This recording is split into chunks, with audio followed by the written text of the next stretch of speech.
साथियों, आज के सेशन में हम लोग बात करने वाले हैं संधि के बारे में। इसके बारे में संधि, सबसे पहले आपको बता दें कि संधि का संधि विच्छेद होता है सम जमा एक, इसी को लिखते हैं संधि। अच्छा, संधि का अर्थ क्या होता है? तो संधि का अर्थ जो होता है वो होता है जोड़ या मेल। जोड़ या मेल, संधि का अर्थ क्या होता है? जोड़ या मेल। जैसे ये हाथ अगर एक साथ ये मुक्का बन जाएगा तो ये संधि कहलाएगा, और ये अलग अलग हो जाएगा तो ये संधि विच्छेद कहलाएगा। तो दो शब्द समझेगा, एक संधि और एक क्या है? संधि विच्छेद। किसी चीज को तोड़ना, किसी चीज को तोड़ कर लिखना क्या कहलाएगा? संधि विच्छेद। तोड़ कर लिखना क्या कहलाएगा? संधि विच्छेद। जैसे देखिए यहाँ एक शब्द है गणेश, गणेश को तोड़िएगा तो गण, इसको बोलेंगे जमा ईस। गण जमा ईस जो है गणेश होता है। अब देखिए गण में क्या है? अ है, और ईस में क्या है? ई है।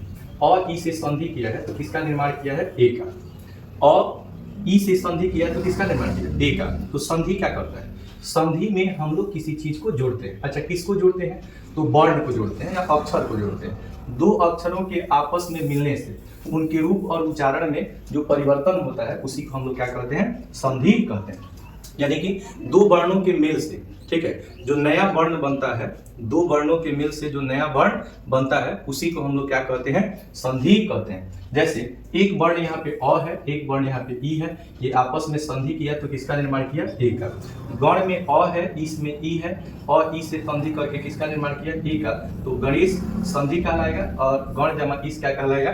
संधि विच्छेद कहलाएगा। संधि विच्छेद क्या होता है? संधि विच्छेद किसे कहते हैं? तो जब किसी चीज को उसको तोड़ कर लिखा जाता है, तो उसको संधि विच्छेद कहा जाता है। ठीक है, संधि विच्छेद क्या होता है? तो जिन अक्षरों के बीच में संधि हुई रहती है, यदि उन्हें संधि के पहले वाले रूप में, मतलब अलग अलग करके तोड़ कर लिखा जाए, जैसे गणेश को तोड़ के लिखिएगा तो क्या मिलेगा? तो गण जमा इस मिलेगा। जैसे दिगंबर को तोड़िएगा तो ये आपको मिलेगा दिक जमा अंबर। क्या मिलेगा? दिक जमा अंबर। तो ये किस में टूट गया? क और अ में टूट गया। दिक जमा अंबर, इसी को बोलते हैं दिगंबर। इसी को क्या बोलेंगे? दिगंबर बोलेंगे। तो आप याद रखेंगे कि संधि और संधि विच्छेद में क्या अंतर है? संधि का मतलब होता है जोड़, और संधि विच्छेद का अर्थ होता है तोड़। तोड़ का मतलब जब किसी चीज को तोड़ कर लिखिएगा तो संधि विच्छेद कहलाएगा, और जोड़ कर लिखिएगा तो संधि कहलाएगा। अब इसके तीन भेद होते हैं। कितने भेद होते हैं? तीन। केवल क्लास नो बकवास, केवल क्लास नो बकवास। यहाँ पे केवल और केवल आपको सीखने को मिलेगा, फिजूल की बातें आपको नहीं मिलेगी। केवल क्लास नो बकवास। यहाँ पे आप रखिएगा संधि के भेद कितने होते हैं? अगर भेद की बात करें तो तीन होते हैं। तीन तरह के क्या होते हैं? संधि होते हैं। एक संधि को स्वर संधि, एक को व्यंजन संधि, एक को विसर्ग संधि। बिल्कुल फ्री में आपको क्लास मिल रहा है और एकदम बेहतरीन तरीके से। अगर आप ये क्लास कर लेते हैं तो 8 से यूपीएससी तक, 8 से लेकर यूपीएससी तक आपको हिंदी में कोई डाउट नहीं रहेगा। मेरा चैलेंज है, 8 से लेकर यूपीएससी तक आपको कोई डाउट नहीं रहेगा। अगर आप संधि पढ़ लेते हैं तो आपको किसी तरह की समस्या नहीं रहेगी। यहाँ पे समझिएगा कि संधि के भेद कितने होते हैं? तीन भेद होते हैं।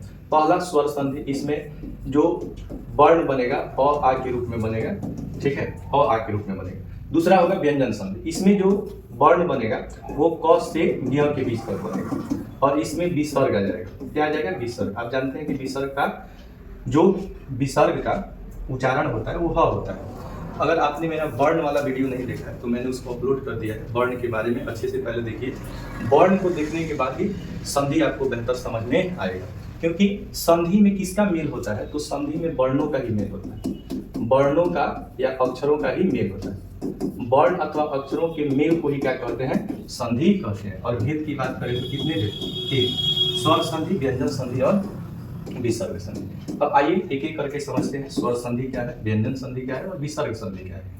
तो स्वर संधि, व्यंजन संधि और विसर्ग संधि की अगर बात करें तो पहला स्वर संधि क्या होता है?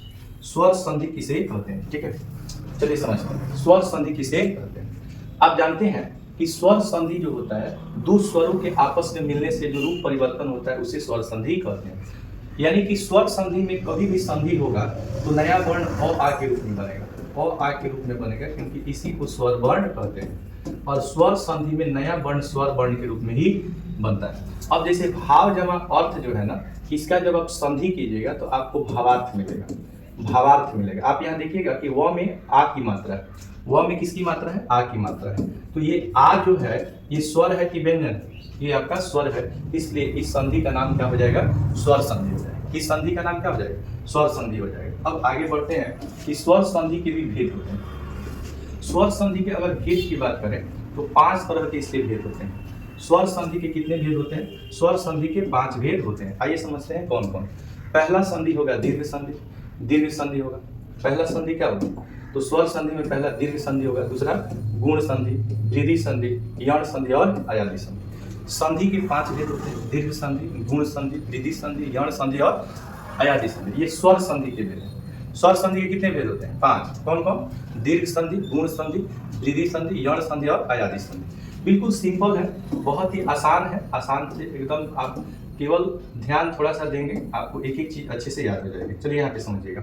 दीर्घ संधि क्या होता है, जहां भी आपको आ की मात्रा दिख जाए, बड़ी ई की मात्रा दिख जाए और बड़ा उ का मात्रा दिख जाए, यानी कि दीर्घ का मतलब बड़ा होता है। दीर्घ का मतलब क्या होता है, बड़ा होता है। जहां भी आपको क्या क्या दिख जाए, आ दिख जाए, बड़ी ई दिख जाए और बड़ा उ दिख जाए, तो समझिए कि आपका दीर्घ संधि है। क्या क्या दिख जाए, आ दिख जाए, बड़ी ई दिख जाए और बड़ा उ। जैसे देखिए भावार्थ में आ आपको दिखा, पुस्तकालय में आ दिखा, परीक्षा में आ दिखा, प्रतीक्षालय में आ दिखा, ई दिख जाए। जैसे कवि दिख जाए, गिरीश दिख जाए, महिष, महेंद्र, ई दिख जाए। तो जहां भी आपको आ दिख जाए और क्या दिख जाए, बड़ी ई दिख जाए या बड़ा उ दिख जाए, भानुदय दिख जाए, वधु उत्सव दिख जाए, तो इसको ही हम लोग कहते हैं दीर्घ संधि। दीर्घ संधि में क्या होता है, सब बड़ा आपको मिलेगा, बड़ा उ मिलेगा या बड़ी ई मिलेगा या आ मिलेगा। यहाँ भानुदय में देखिएगा, यहाँ पे आपको बड़ा उ मिलेगा। वधुत्सव में आपको क्या मिलेगा, बड़ा उ मिलेगा। तो जहां भी आपको बड़ा उ दिखा, क्या दिखा, बड़ा उ दिखा माने दीर्घ दिखा। दीर्घ दीर्घ दीर्घ माने क्या, बड़ा, यानी कि बड़ा उ को हम लोग मात्रा से ऐसे सूचित करते हैं। तो जितना बड़का आपको दिख जाएगा, चाहे आ हो, चाहे बड़ी ई हो, चाहे बड़ा हो, इस संधि को ही कहा गया है दीर्घ संधि। क्या कहा गया, दीर्घ संधि। अब आप समझेंगे कि गुण संधि किसे कहते हैं, गुण संधि किसे कहते हैं। दीर्घ संधि के बाद दूसरे नंबर पे जो संधि आता है इसका नाम है गुण संधि। इसमें कहता है कि अगर अ या आ के बाद, अ या आ के बाद कोई भिन्न स्वर रहे, अ या आ के बाद क्या रहे, कोई भिन्न स्वर रहे। देखिए अ या आ के बाद कोई भिन्न स्वर रहेगा ना, अ या आ के बाद जैसे छोटी या बड़ी रहेगा तो ये ए बन जाएगा और इसको एकार से सूचित किया जाता है, याद रखिए।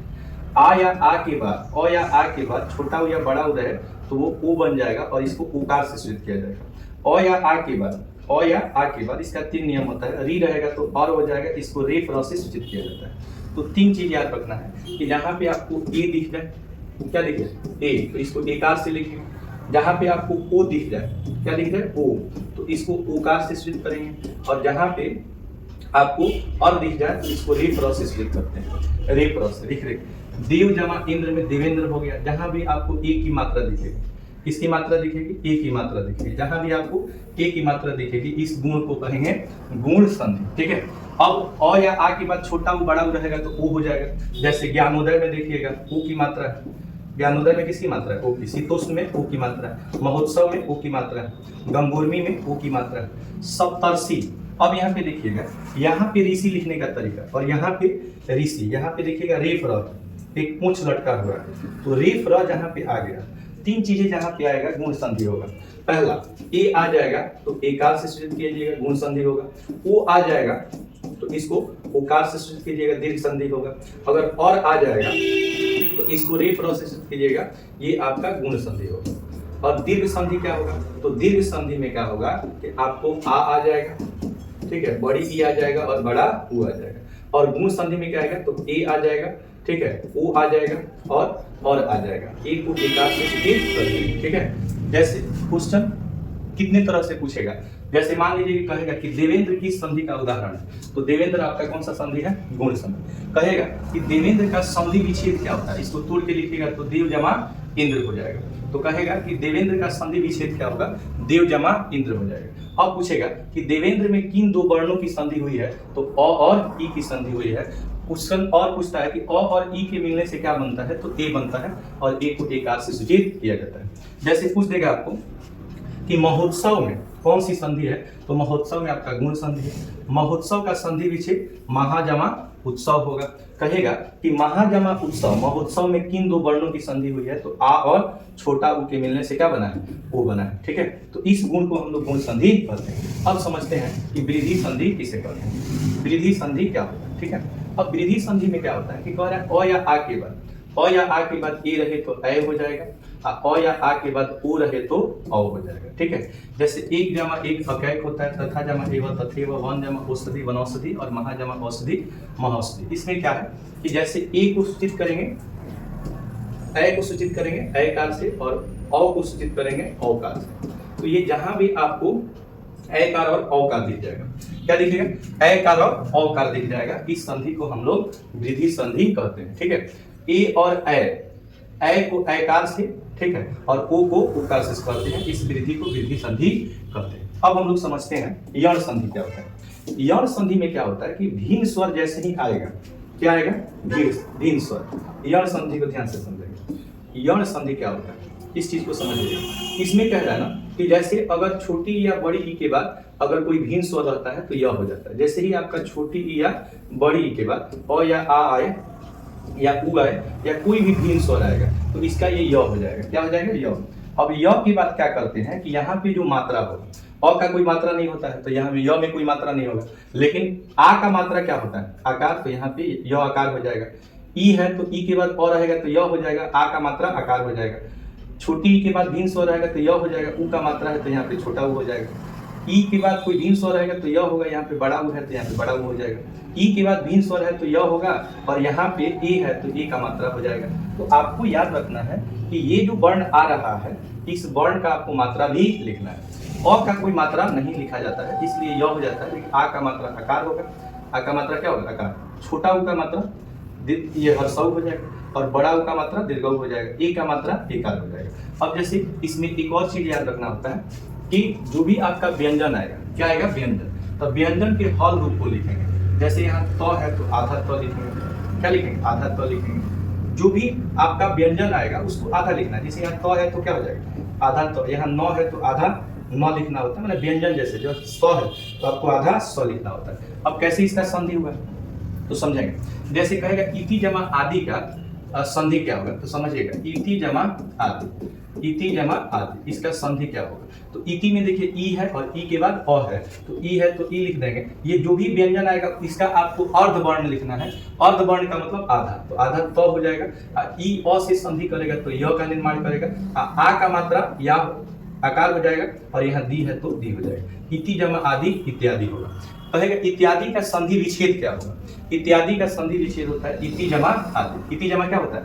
आदि होता है। इत्यादि का संधि विच्छेद इति जमा आदि होता है। अब समझेंगे कि कहेगा जो प्रतीक है, जैसे मान लीजिए कहा कि प्रतीक कैसे बना है, तो प्रति जमा एक प्रतीक होता है। प्रति जमा क्या होता है? एक प्रतीक होता है। अब कैसे होता है? तो ई के बाद अगर भीन स्वर रहेगा तो य हो जाएगा, तो प्र, और यहाँ त का आधा त हो जाएगा। ई के बाद ई रहेगा तो य हो जाएगा। ए का मात्रा लिखना है, एकार हो जाएगा और यहाँ क बचा तो क हो जाएगा। तो प्रति जमा एक क्या होता है? प्रतीक होता है। अब यहाँ पे कहेगा कि जैसे स्वागत है, स्वागत कहेगा स्वागत की संधि का उदाहरण, स्वागत की संधि का उदाहरण। तो आप याद रखिएगा कि जहां जहां य आएगा, क्या आएगा? य आएगा, यह सब यण संधि का आएगा। य व र, ठीक है, य व आएगा और र आएगा, ठीक है। तो आप याद रखिएगा य व र आए, य व आए तो समझ लीजिए कि वो कौन सा संधि होगा? यण संधि होगा, ठीक है। अब यहाँ पे स्वागत में कहेगा कि स्वागत का संधि विच्छेद क्या होता है? तो ये होता है सु जमा आगत, आगत, सु जमा आगत। अब इसमें देखिएगा कि उ के बाद भीन स्वर रहता है तो वह हो जाता है, तो स को आधा स लिखना है। उ के बाद अ रहेगा तो वह हो जाएगा, इसमें आकार है तो आकार दे दीजिए, तो ये स्वागत हो जाता है। कहेगा कि स्वागत में किन दो वर्णों की संधि हुई? स्वागत में किन दो वर्णों की संधि हुई है? तो उ और आ की संधि हुई। इसमें कहता है कि अगर उ के बाद कोई भीन स्वर रहेगा, उ के बाद कोई भीन स्वर रहेगा तो वह हो जाएगा। उ के बाद कोई भीन स्वर रहेगा तो क्या हो जाएगा? वह हो जाएगा। उ के बाद कोई भीन स्वर रहेगा तो क्या हो जाएगा? वह हो जाएगा। साथ में इसका मात्रा भी लिखते चलेंगे। जैसे अ का कोई मात्रा नहीं होता है, आ का मात्रा आकार होता है, ए का मात्रा एकार होता है, ई का मात्रा क्या हो जाएगा? हर्षई हो जाएगा। कहेगा सु जमा आगत से कौन सा शब्द बनता है? स्वागत। और स्वागत में किन दो वर्णों की संधि हुई है? उ और आ। उ के बाद भिन्न स्वर रहेगा तो ये व हो जाएगा, आ का मात्रा आकार हो जाएगा। यहाँ पित्रा देश हो जाएगा। री के बाद कोई भिन्न स्वर होगा तो रा हो जाएगा या त्रा हो जाएगा। तो पितृ जमा आदेश, ये पित्रा देश हो जाता है। इस संधि को हम लोग कौन सा संधि कहते हैं? यण संधि कहते हैं। अब अगला संधि समझेंगे स्वर संधि का अंतिम भाग। स्वर संधि का जो पांचवा भाग होता है, स्वर संधि का जो पांचवा भाग होता है उस संधि का नाम है अयादी संधि। अयादी संधि, अयादी संधि में एकदम सिंपल हो जाता है, कोई चीज एकदम सिंपल रहता है, ठीक है। यहाँ पे समझिएगा अयादी संधि क्या होता है। कह रहा है कि अगर ए या ए के बाद, ए और ए के बाद अगर कोई भिन्न स्वर आए, ए और ए के बाद कोई भिन्न स्वर आए तो ये अय हो जाता है, अय हो जाएगा, ये आय हो जाएगा, ये आई हो जाएगा। उ और औ के बाद कोई भिन्न स्वर आएगा तो ये औ हो जाएगा, ठीक है। और साथ में इसका मात्रा लिखते चलेंगे, जैसे ई है तो ये ई की मात्रा लिख देंगे, ठीक है। औ का कोई मात्रा नहीं होता है, ई की मात्रा है तो ई की मात्रा भी आप लिखते चलेंगे। तो इसमें इसका 3 नियम भी होता है, इसका भी 3 नियम होता है। ए आय के बाद भिन्न स्वर रहेगा तो अय हो जाएगा, ठीक है। उ और औ के बाद भिन्न स्वर रहेगा तो औ हो जाएगा, और औ और के बाद कोई भिन्न स्वर रहेगा तो आओ हो जाएगा। अब इसको समझेंगे, जैसे कहेगा कि नयन, नयन जिसको आप आंख कहते हैं, नेत्र कहते हैं, लोचन कहते हैं, विलोचन कहते हैं, चक्षु कहते हैं, ये सब एक दूसरे का परिवाची शब्द होता है। तो नयन का संधि विच्छेद पूछेगा, ने जमा क्या होता है? अन होता है, ने जमा अन। अब यहाँ पे देखिएगा ने में क्या है? ए है, और अन क्या है? अन में अ है। कहेगा कि नयन में किन दो वर्णों की संधि हुई? नयन में किन दो वर्णों की संधि हुई है? अ और ई और अ का, ठीक है, ए और अ का, ठीक है। ने जमा अन। अब ये क्या होता है कि ई और अ मिलकर के क्या बनाता है? अय बनाता है। तो 9 है तो यहाँ 9 लिख देते हैं, ठीक है। अय में अ का कोई मात्रा नहीं होता है तो उसको हटा देंगे। य है तो यहाँ पे य दे देंगे, और 9 बचा तो 9। कह रहे हैं गय जमा अक, गय जमा अक से क्या बनेगा? गायक बनेगा। अब कैसे बना? ए जो है अ से संधि करेगा तो आय बनेगा। तो यहाँ देखिए ग है तो ग लिख देंगे, आय में आ का मात्रा लिखेंगे तो आकार हो जाएगा, ठीक है। और यहाँ पे य है तो य लिख देंगे, और इसमें बचा क्या? क, तो ये क हो जाता है। तो गय जमा अक गायक होता है, ने जमा अन नयन होता है। जैसे कहेगा नय जमा ई का क्या होता है? तो ये नायिका होता है। तो नायिका में किन दो वर्णों की संधि हुई है? ए और ई का संधि हुआ है तो आई बना है। तो नय माने ना, तो 9 में आकार दे देंगे, ना हो जाएगा। आई का, आई है तो यहाँ ई दे देंगे, और का बचा तो नायिका हो जाएगा। कहेगा पू जमा अन से क्या बनता है? पवन, पवन का संधि विच्छेद पू जमा अन। पवित्र का संधि विच्छेद पू जमा पित्र। पावक का संधि विच्छेद पौ जमा अक, और नाभिक का संधि विच्छेद 9 जमा इक होता है। अब इसमें होता क्या है कि जैसे ऊ के बाद भिन्न स्वर रहता है तो औ बनता है, और औ के बाद भिन्न स्वर रहता है तो ये आओ बनता है। साथ ही साथ इसका मात्रा हम लोग लिखते जाते हैं। इन प्रत्येक शब्द में देखिएगा जब ये संधि कर रहा है तो यहाँ पे ये अ के रूप में बन रहा है, इसलिए इस संधि का नाम हो जाता है अयादी संधि। क्या हो जाता है? अयादी संधि। और ये अयादी संधि किसके भेद होते हैं? तो ये अयादी संधि आपके स्वर संधि के ही भेद होते हैं। तो ये पार्ट 1 था जिसमें हम लोग संधि का स्वर संधि के बारे में पढ़े और संधि के बारे में पढ़े। नेक्स्ट क्लास में हम लोग बात करेंगे व्यंजन संधि और विसर्ग संधि के बारे में। आपको ये वीडियो कैसी लगी कमेंट करके बताइएगा। चैनल को सब्सक्राइब कीजिएगा, वीडियो को लाइक कीजिएगा, शेयर कीजिएगा। तब तक के लिए जय हिंद।